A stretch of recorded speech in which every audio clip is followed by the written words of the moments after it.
Bilang isang mamamayan na naghahanap ng magagandang motorsiklo dito sa bansa, ay nakakapanabik o nakaka-excite na dumating ang mga motorsiklo, lalo pat galing ito sa kilalang Japanese brand. Ang mga motorsiklo ng Japanese brand na Yamaha na nauna nang inilabas sa karatig bansa natin sa kontinenteng Asia na tiyak panigurado ay papatok dito sa ating bansa. Ang 5 motorsiklong scooter ng Yamaha na paniguradong magugustuhan ng kahit na sinong mamamayan ang tatalakayin natin sa video na ito, kasama na rin ang mga kabuang presyo nito.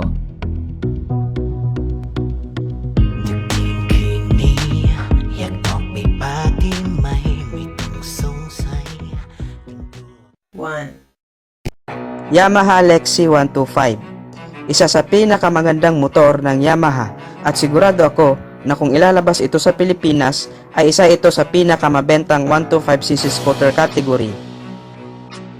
Ang Yamaha Lexi ay isa sa pinaka-inaabangan na 125cc scooter sa Pilipinas at nitong nakarang August 2021 ay may nilabas ang Yamaha Philippines, ang Yamaha Mio Gear 125 na halos magkapareho ang hitsura sa Yamaha Lexi 125. Kung mapapansin nga natin ay panay labas ng 125cc scooter ang Yamaha at masasabi natin na very unpredictable talaga ang Yamaha dahil kung tutuusin mas madami ang may gusto sa Yamaha Lexi kaysa sa Yamaha Mio Gear, pero instead na ilabas ang Yamaha Lexi ay Yamaha Mio Gear pa din, and we hope na sa taong ito ay may labas na ang ilang mga motor na inaasam-asam natin.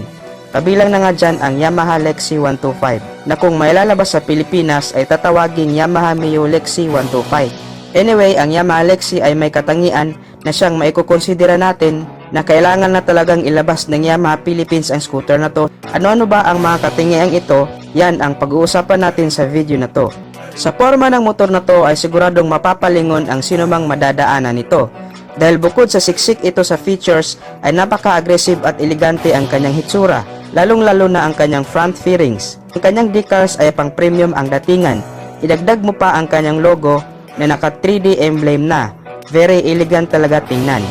Very clean and rounded cuts. Overall physical looks ay masasabi natin panalong-panalo talaga ang motor na to. Ang kanyang headlight ay naka LED at meron itong parang blue na hugis na mas nakadagdag sa kanyang pagiging eleganteng tingnan. At good news na din kasi meron itong built-in hazard lamp for emergency. Anyway, naka halogen bulb type pala ang kanyang tail light. At kung mapapansin natin, ang disenyo ng kanyang manibela at meter panel ay meron itong kahawig sa NMAX. Kompleto din ang information na pinapakita sa kanyang digital instrument panel. At bukod pa doon ay meron na din itong built-in 12 volts charging port. Napaka-useful ang ganitong features, lalong-lalo na sa mga delivery riders. Dahil alam naman natin na kasama na ang cellphone sa pang-araw-araw na trabaho nila. Sumasabay na din talaga sa uso ang motor na to dahil very high-tech na talaga siya.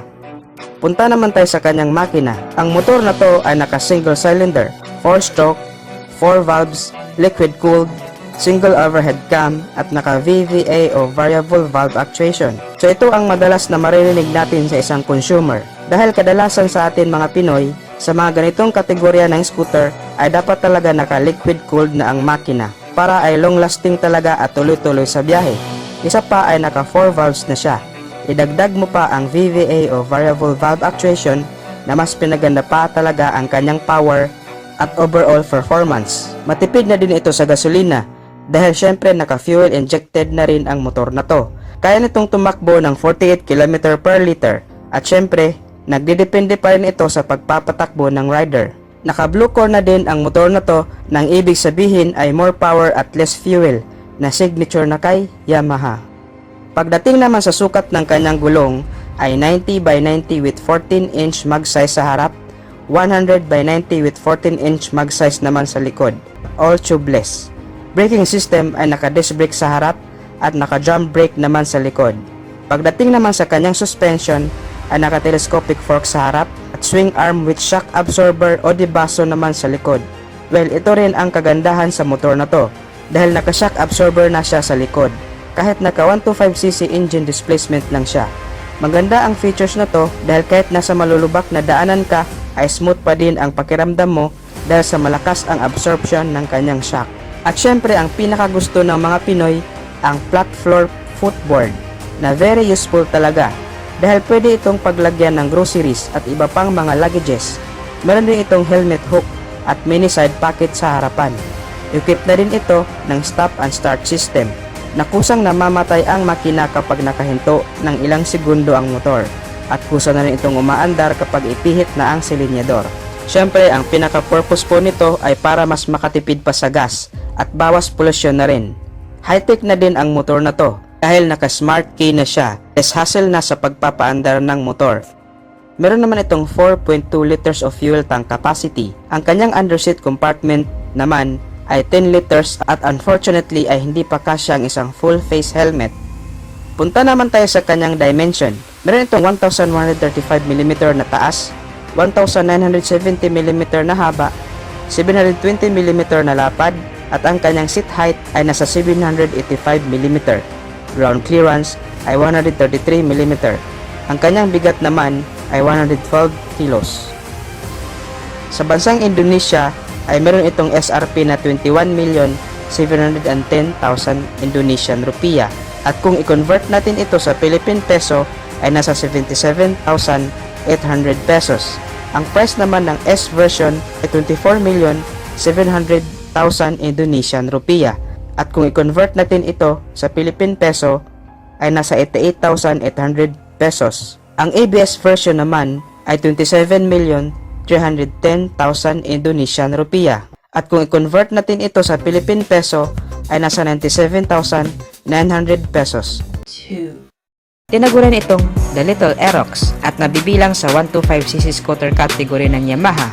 Meron itong karakter na wide flat floor footboard o gulay board na very useful talaga na paglagyan ng luggage.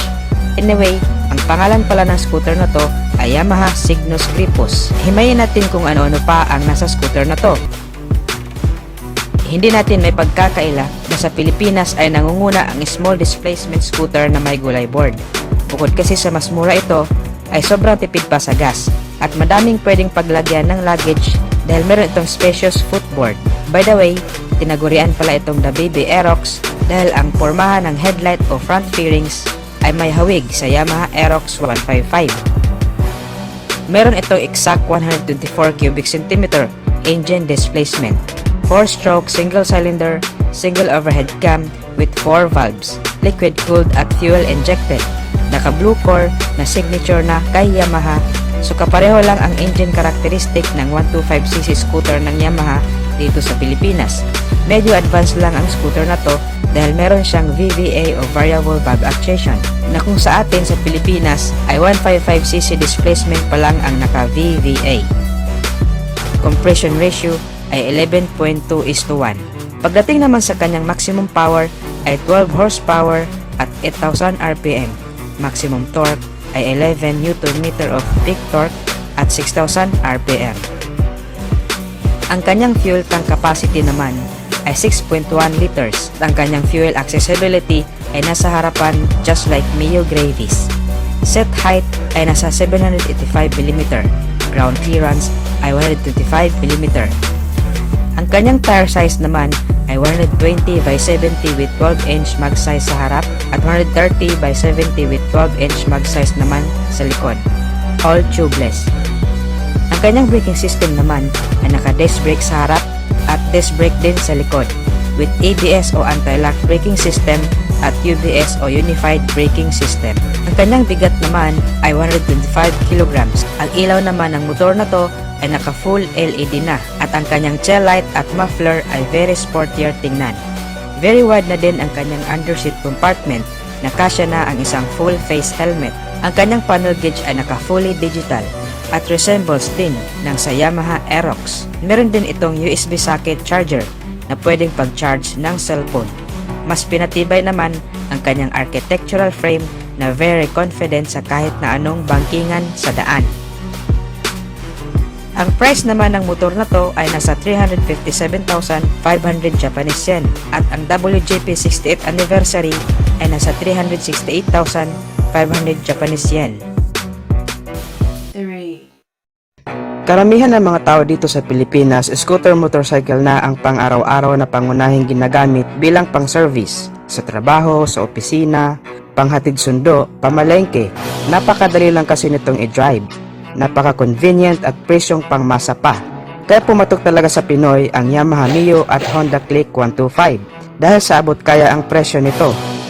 Kaya nga hindi masyado pumatok ang mga naglalakihang bersyon ng maxi scooter kagaya ng T-Max, Boardsman 650, Forza 750. Hindi nga rin kasi ito praktikal gamitin dahil bukod sa masyadong mahal ang kanyang price tag ay napakalaki din ng kanyang overall body size at medyo mahirap siya isingit-singit sa traffic.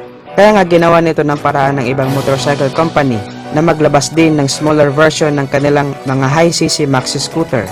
Para naman at least bukod sa mga Mio at Click, may iba pa silang pagpipilian.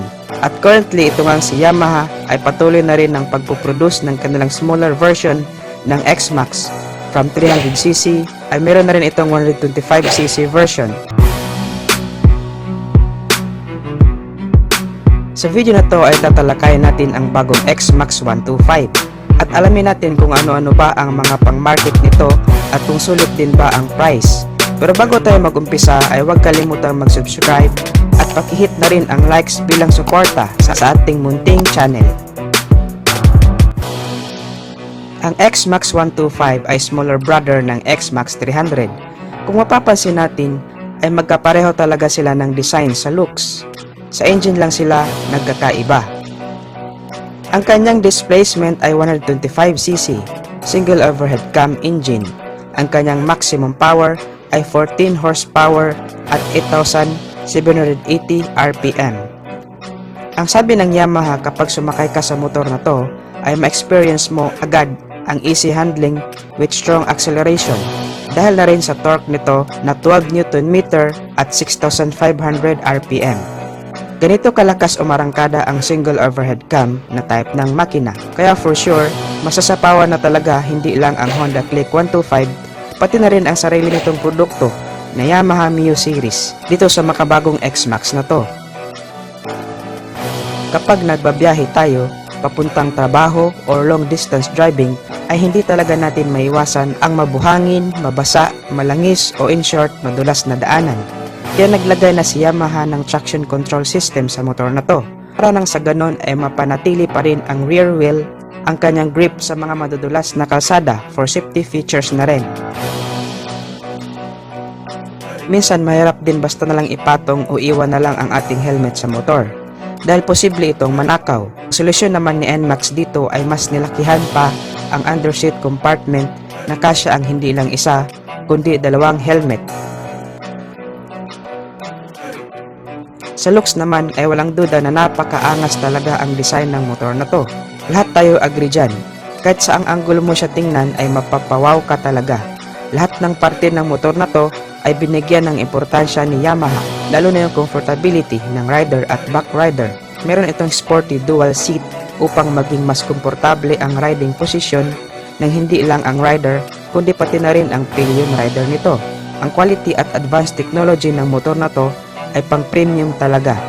Kaya kahit saan mo dalhin, ay proud ka talaga at mafe-feel mo talaga ang pagiging hari ng kalsada.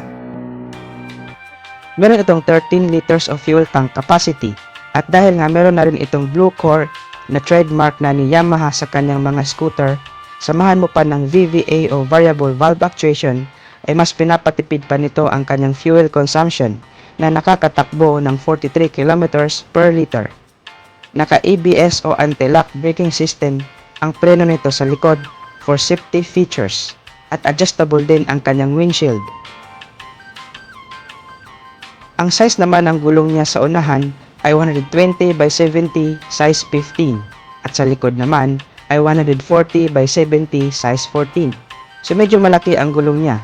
Proportion din lang sa kanyang body size. Pangit din naman tingnan kung malaki ang body tapos maliit ang gulong. Meron itong 4 na color variant katulad ng Blazing Gray, Phantom Blue, Sonic Gray at Radical Red. Ang kagandahan din nito ay pwede mong lagyan ng iba't ibang setup ang X-Max 125, lalo na kung gusto mo pa na talagang pagdahin ang forma nito. Pwede mo itong lagyan ng rear carrier bracket.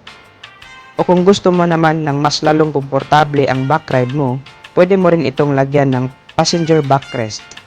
Pati ang windshield, pwede mo rin palitan ng mas maikli o mas mahaba. overall performance ay masasabi ko talaga na okay ang scooter na to. Pati sa kanyang looks, technology at power ay wala akong masasabi. Susurprise na lang talaga natin malalaman kung sulit pa talaga ang price ng motor na to. Actually, para sa isang 125cc category scooter ay masyadong overpowered na ang motor na to, pero syempre, alam naman natin na mataas ang kredibilidad ng Yamaha. Kaya hindi pwede na ang isang motor na may magandang components ay bibigyan mo lang ng mababang price tag. Kung ididikit mo naman ang presyo nito sa Mio, ay baka maapektuhan ang sales ng Mio. Ang price ng X-Max 300 ay nagkakahalaga ng 249,000 pesos at ang NMAX 155 naman ay nagkakahalaga ng 120,000 pesos. So most probably naglalaro ito somewhere sa 100 or 105,000 pesos. Hindi rin pwede na itapat natin ang kanyang presyo kay NMAX sa kadahilan ng mas mataas pa din ang engine specs ng NMAX. Una sa lahat ay nagiging trend na nga ngayon ang scooter na naka-naked handlebar, particular sa mga small displacement scooter category. Hindi lang sa mga kapitbahay nating bansa, kundi pati mismo sa Pilipinas. Mas sporty kasi ang dating kapag naka-naked handlebar. Sa dating ng scooter na to ay kasing laki lang siya ng Yamaha Mio Gear. Hindi masyado maliit, hindi rin masyado malaki, katamtaman lang. Yung front design at side fairings niya ay may kahawig ng kaunti sa SkyDrive crossover ng Suzuki at syempre sa Yamaha Mio i125. Pero na lang sa mismong headlight na dinisenyo para pang off-road at merong division sa gitna na pang breeze o protector. Naka-LED na ang kanyang headlight at daytime running light, which is good thing. Signal light naman sa harap, likod at tail light ay halogen valve. Well, okay lang din. At least ang headlight ay naka-LED na. Present din sa scooter na to ang hazard lamp. Very useful din ito to warn other drivers as when the vehicle is not working properly. At of course, ang nagpapadagdag forma ng scooter na to ay ang kanyang sporty naked handlebar. Sa overall design ng scooter na to ay umaakma o bumabagay talaga sa kanyang naked handlebar na manibela. Ang kanyang digital panel naman ay naka-analog na pinapakita ang speed meter, signal light, indicator, high and low beam, fuel level, engine warning at eco indicator. Kung ang eco indicator ay umiilaw, it means na tumatakbo ang motor sa mas matipid na fuel consumption range. Meron din itong answer box system at nakatradisyonal na disusi with K-shutter. Very spacious din ang kanyang footboard o gulay board. Plus points din ito para sa atin mga Pinoy. At ang disenyo ng kanyang upuan ay pang-adventure with the handle grip. Nakadagdag pogi points din sa sporty looks na scooter na to. At speaking of upuan, meron din itong wide underseat compartment na pwedeng paglagyan ng jacket, gloves at iba pang driving protective gear. Suspensions ay naka-telescopic fork sa harap at naka-swing type single shock with sub-tank naman sa likod. Bagay lang talaga pang rakrakan sa off-road. Meron din siyang sporty muffler. Braking system ay naka-disc brake sa harap at naka-drum brake naman sa likod. Tire size ay 80 by 80 sa harap at 100 by 70 naman sa likod with 14-inch mag size all tubeless. Punta naman tayo sa engine ng motor na to. Meron itong 125cc engine displacement, air-cooled, 4 strokes, single overhead cam, 2 valve at single cylinder. Ang kanyang maximum power ay 7.0 kW at 8,000 RPM. Maximum torque ay 9.6 Nm of peak torque at 5,500 RPM. Sa 125cc scooter category ay meron ding maibubuga ang motor na to. At syempre naka blue core at fuel injected na rin na ang ibig sabihin ay fuel efficient pa rin kahit sa higher performance at environmental friendly. Bago ko pala makalimutan, ang motor na to ay naka-diesel cylinder at forged piston na mas magaan ang cylinder body design, heat resistant at matibay. Starting system ay electric start at kick start. Ang kanyang timbang naman ay 98 kilograms, napakagaan lang. Set height ay 760mm, kayang-kaya kahit 5 feet ka lang. Ground clearance ay 135mm, fuel tank capacity ay nasa 4.2 liters. Hindi na rin masama sa isang 125cc scooter displacement. Ang kanyang price naman ay 18,990,000 Indonesian rupiah At kung i-convert naman natin ito sa Philippine Peso, ang estimated price niya ay nasa 67,000 pesos mahigit. Ang color variant naman na available sa Indonesia ay black, red, at white. Ang Yamaha Motors Company ang isa sa nangungunang motorcycle brand dito sa bansa na tinatayang pinakamabentang mga motor ay nanggagaling dito. Lalo na ang mga scooter type series nito na pangmasa ang presyo at di matatawarang kalidad ng bawat klase nito at sa hinabahaba ng panahon ay talagang pinagkatiwalaan na ng marami sa atin lalo na sa mga scooter type motorcycle category na Mio series na kung saan magmula pa noon at hanggang ngayon ay patuloy ang pamamayagpag sa merkado. Paano ba naman kasi, sa pang-araw-araw na gamitan ay hindi ka rin magsisisi, kaya naman sa video na ito ay ipapakilala natin ang motorsiklong scooter na nagmula mismo sa seryeng ito, ang Yamaha Aerox 125. Isang na-upgrade na specs and features ang malalaman natin at kung magkano ang magiging presyo nito.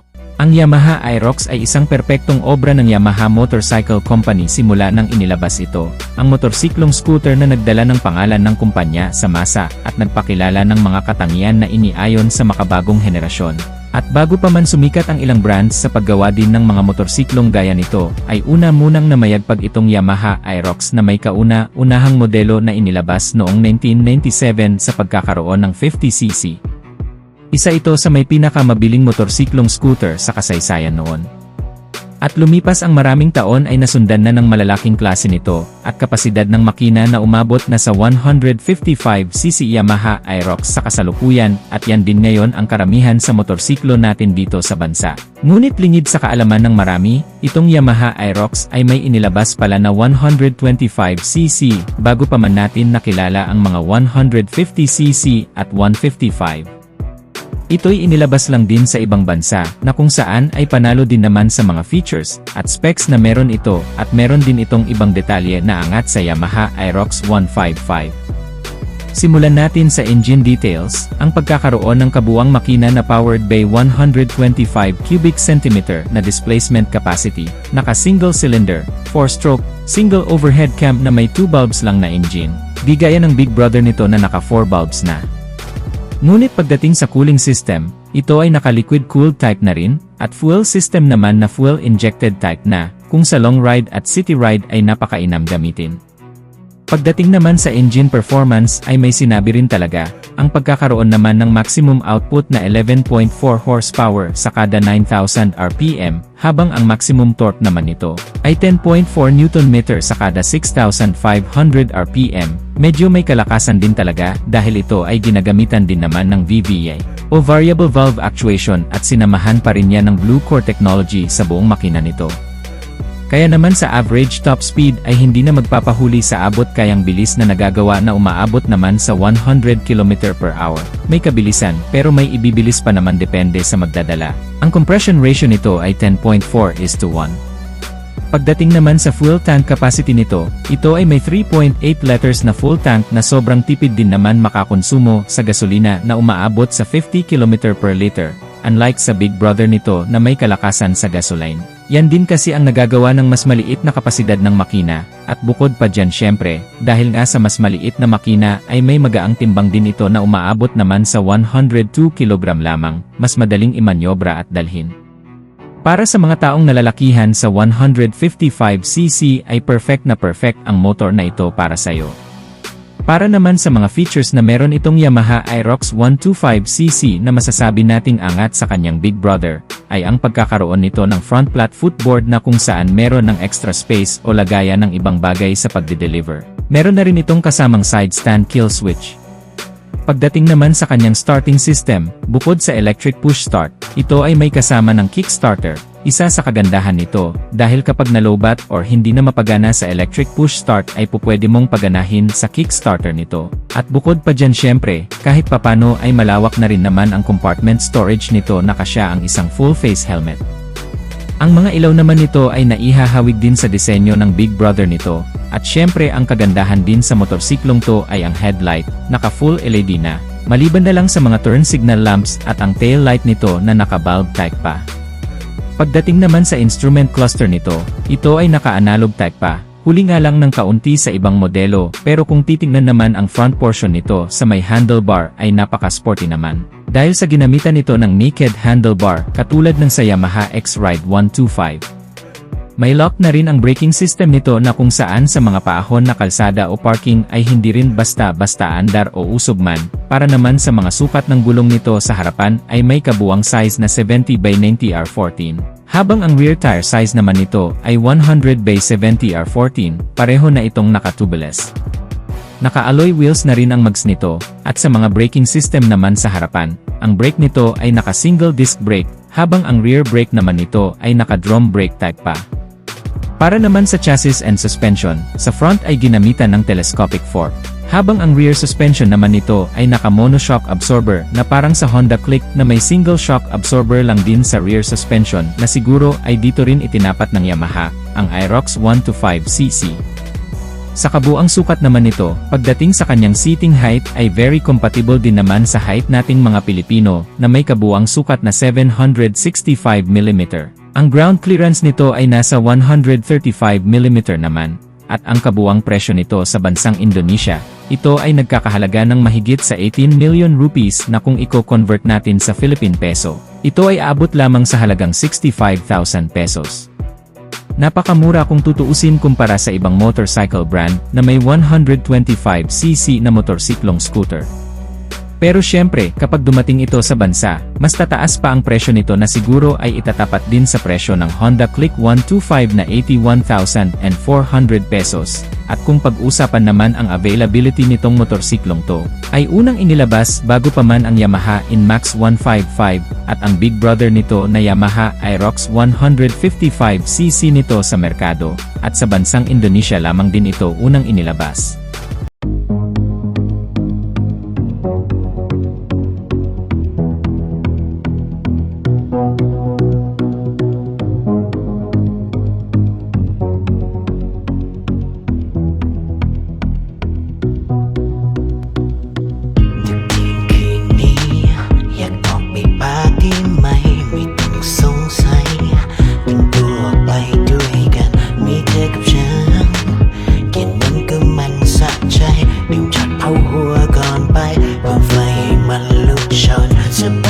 ไปด้วยกันไม่ต้องไปแค่อะไรทั้งนั้นไปลองไปเล่นไปเต้นระบังเอาไปโยกกันให้มันไม่เบื่อแค่ทิ้งความเศร้าเอาไว้ข้างหลังลองเอาไปแดนซ์กับดิสโก้พังจังหวะฮิปฮอปก็ใส่ไม่ยั้งเอาไปเต้นกันเลยไม่เข้าวัดเมย์จะออกไปปาร์ตี้ยันเช้าออกไปเต้นเล่นความเศร้าแค่เธอแค่ฉันแค่สองเรารับรองไม่เหงาแต่เราใจขยับสะโพกไปทางซ้ายยกไหล่ใส่แอลไปทางขวาเอามือประสานและสบตานี่คือละลาฉันและเธอ